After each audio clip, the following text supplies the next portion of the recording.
All right, Rusty here. This front cooling fan is the one that doesn't appear to work.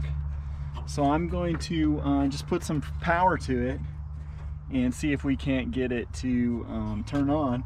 And if that's the case, we'll know that we'll have the power and we really won't worry about it. Something's wrong with the wiring somewhere, something's wrong with the wiring somewhere.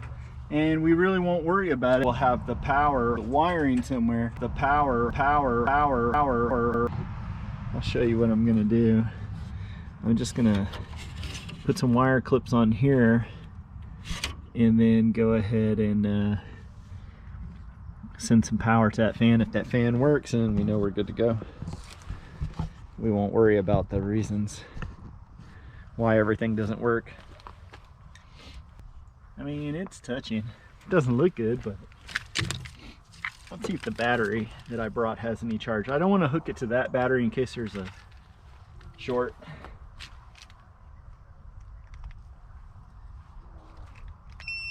Okay, 12.2 volts. So the battery is working. Let's see what happens. And I don't think it'll hurt it if I run it backwards, but I'd rather not run it backwards.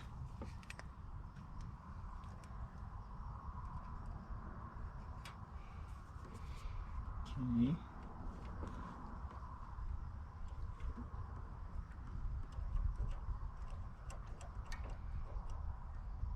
Nothing's happening there. Switch it around. If not, I got to get some better tools. Probably cut that wire harness open actually.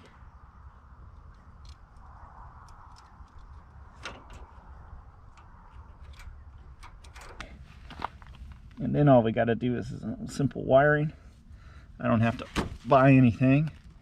Maybe I'll buy a relay, probably not. Thinking about it. These wires aren't terribly thick. Plus it's got a relay on the other side already. This is annoying. There we go.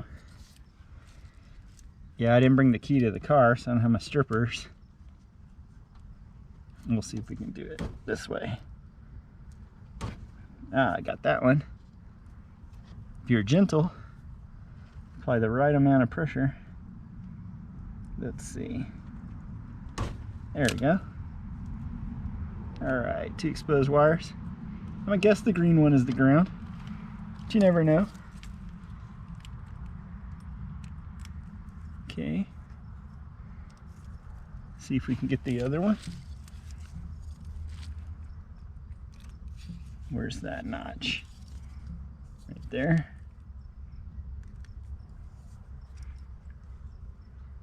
They're not touching.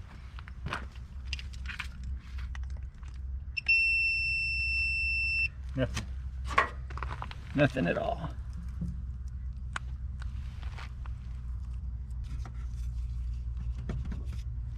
Okay, let's switch them around.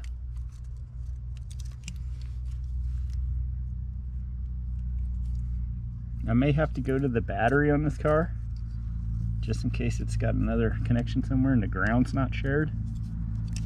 But I'm thinking this fan is toast.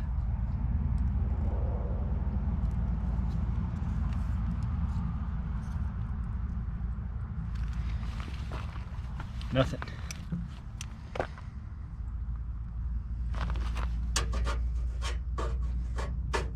See if I can't turn that fan blade real quick.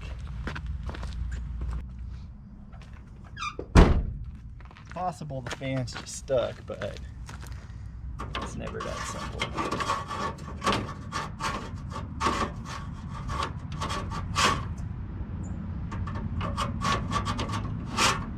That fan moves relatively easily.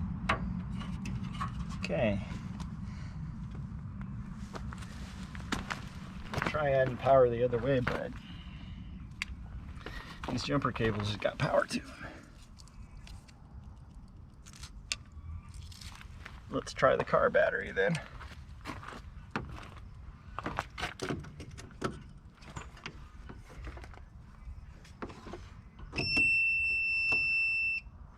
Got a little more juice. Still nothing happening though.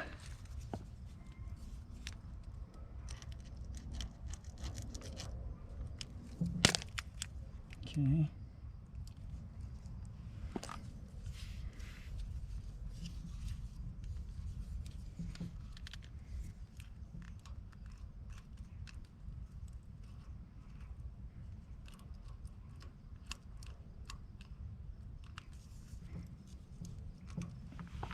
All right, well, I think we got a dead cooling fan. And see, we broke the wire from the other side, so. Okay then, that settles that. Got a couple of 10mm bolts holding this thing in place. Okay, well, we'll just get that off and get a new fan in there. That's all we can do. I don't know if that particular fan is going to be easy to find, but I can take some measurements and order a little cooling fan that'll fit, and we'll just rig it up. This one fan by itself isn't really enough. Well, I pulled the fan out and I thought, well, I'm just gonna try it, right? And I pull the fan out and it works. So I'm gonna put it back in and wire it to the other fan. And it looks like that's gonna be the correct way because we want it to blow, and it's blowing towards me with the green to the positive.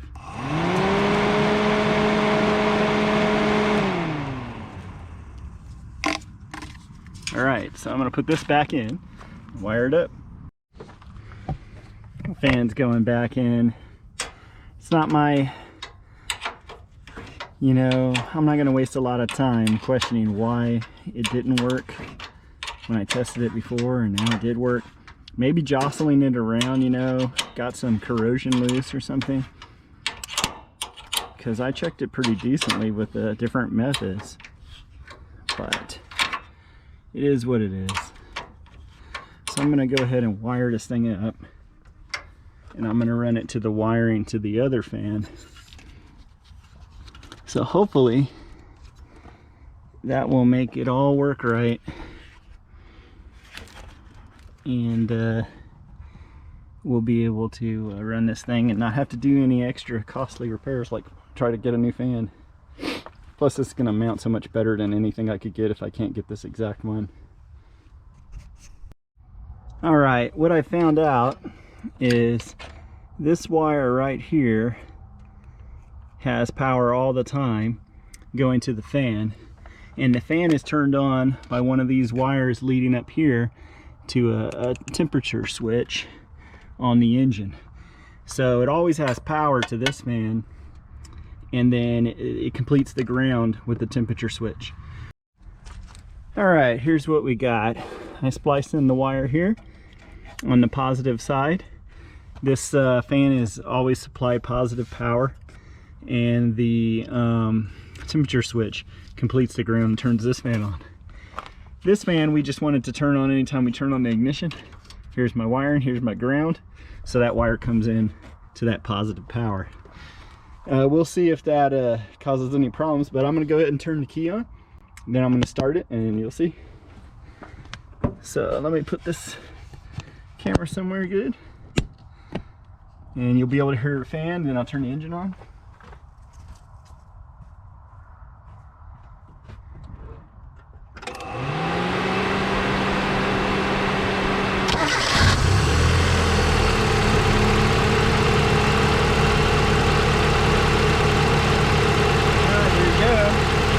Blowing. You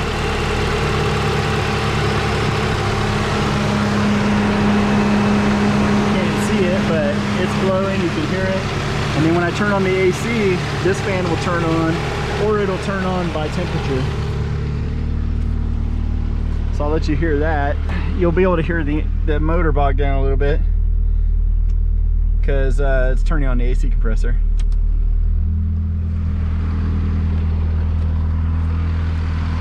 And then now we have this fan also running. So I think that's going to be enough to keep her cool. I can feel a lot of air movement now.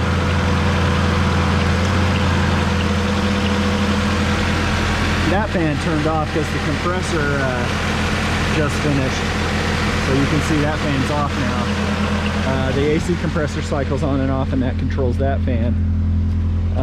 And it's also controlled by the temperature. All right, that's gonna do it. Turn the AC off. Okay, well, we're waiting for parts to arrive. I got some belt tightening to do, but I don't really want to do that when this is up on the jack and the gravel and sand. So my brake's supposed to arrive on Tuesday, so we'll see.